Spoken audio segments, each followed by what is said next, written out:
is Lara Balikci, and I'm going to talk to you about this piece that I'm playing for you right now.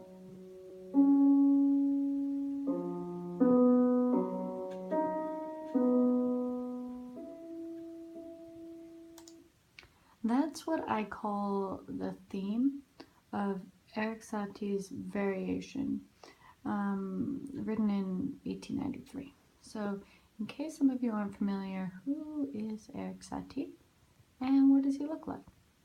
He is right here. So, handsome looking guy. And he lived, like I said, did most of his writing actually early 20th century. This is one of his earlier pieces for piano, solo piano, and yeah. So I'm writing my senior thesis sort of on analyzing this piece, and so let's look at the score to see what we're up against. So the red is my indications of how I'm sort of doing a formal division, so we can like come up with a nice terminology so we know exactly where we're talking about. So I played you the theme. So even though you might think, hey, let's start at the top of the page. No, we actually start, all performances actually start down here with the theme. There it is. And so then the structure is the following. Actually, we really, there's this note from the author, and I'm calling this the meditation because it actually requests that this music be repeated 840 times. And, in order to prepare for that, Satie recommends to the performer, or whoever's playing this, for a moment of serious immobilization. So like some real deep thinking before you embark upon this, which could take you up to 24 hours, depending on how fast you take it. So after that, the structure is the theme, which I just played for you, which you may or may not have heard as I spoke during it. And then after, I call it realization 1, and then actually the theme is then repeated, and I call that theme prime, and then realization 2. And that consists of an entire iteration. So, and then that process, that sort of, theme, realization 1, theme prime, realization 2 happens 840 times as per the indication from the author, note from the author. So, what do we do with something like this? Sort of challenges a lot of our ideas of notions of development. It's just repeated over and over. You can clearly make some statements sort of more sociologically about, modern condition as always a repetition over and over again. And so there are a lot of these things, but I'm interested in these, but I was also really curious about the construction.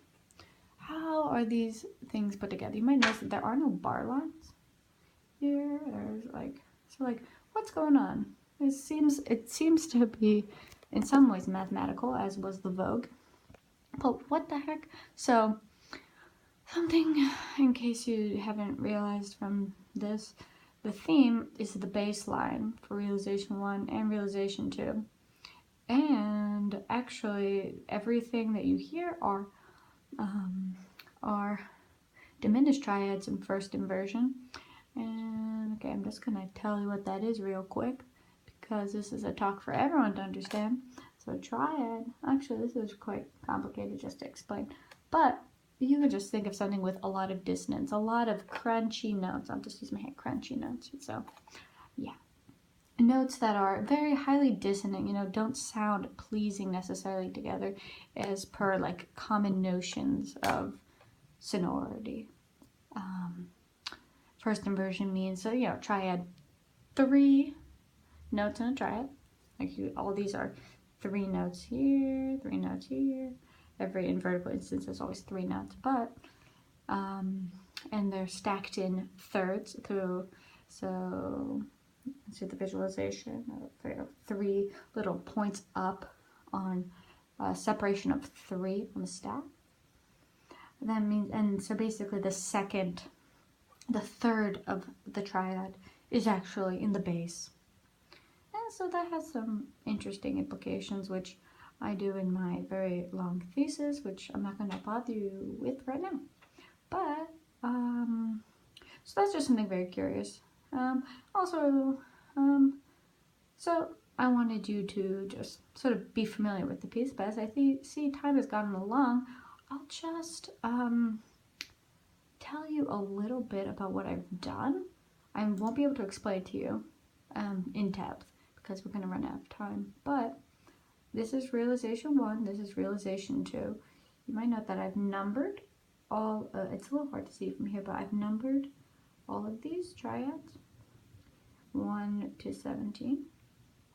1 to 17. Note that actually the only difference, but the only what we call transformation between realization 1 and realization 2 is, so call this the soprano line, call this the alto line.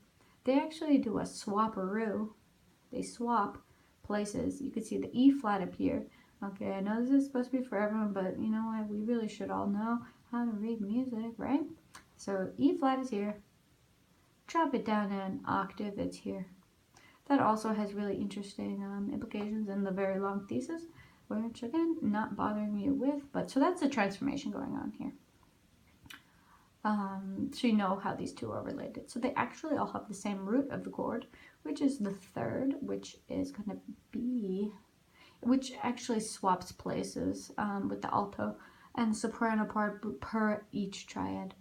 So yeah, like I said, you know how these numbers, we know numbers 1 to 17, 1 to 17. Then I was like, okay, how do I map this into like a triadic space? How do I, visualize how these all diminished triads are related?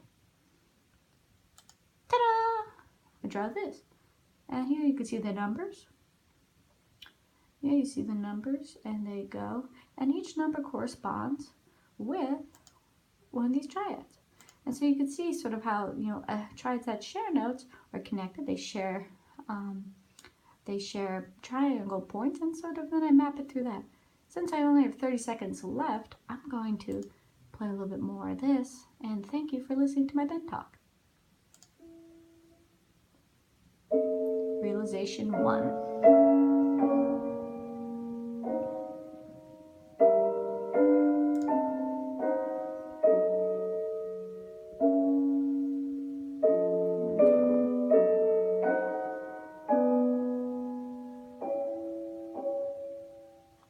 Thank you. Out of time.